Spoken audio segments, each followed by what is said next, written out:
I sat up in the freshness of the morning, trying to remember how I had got there and why I had such a profound sense of desertion and despair.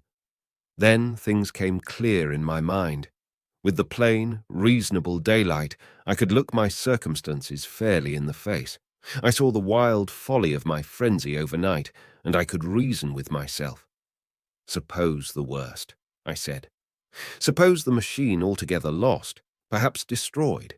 It behoves me to be calm and patient, to learn the way of the people, to get a clear idea of the method of my loss, and the means of getting materials and tools, so that in the end, perhaps, I may make another.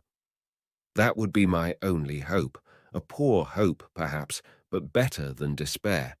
And after all, it was a beautiful and curious world. But probably the machine had only been taken away. Still, I must be calm and patient, find its hiding place, and recover it by force or cunning.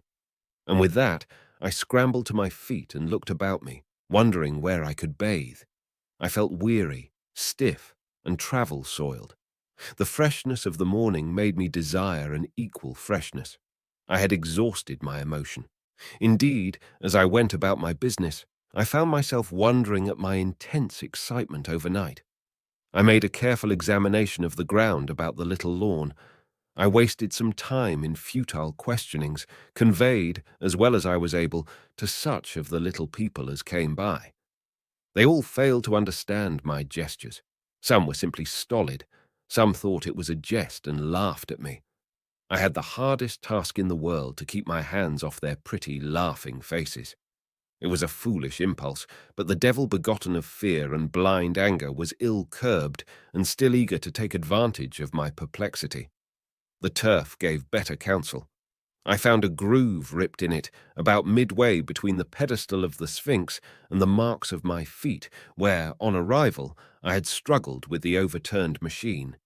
There were other signs of removal about, with queer, narrow footprints like those I could imagine made by a sloth. This directed my closer attention to the pedestal. It was, as I think I have said, of bronze. It was not a mere block, but highly decorated with deep-framed panels on either side. I went and rapped at these. The pedestal was hollow. Examining the panels with care, I found them discontinuous with the frames. There were no handles or keyholes, but possibly the panels, if they were doors, as I supposed, opened from within. One thing was clear enough to my mind. It took no very great mental effort to infer that my time machine was inside that pedestal, but how it got there was a different problem.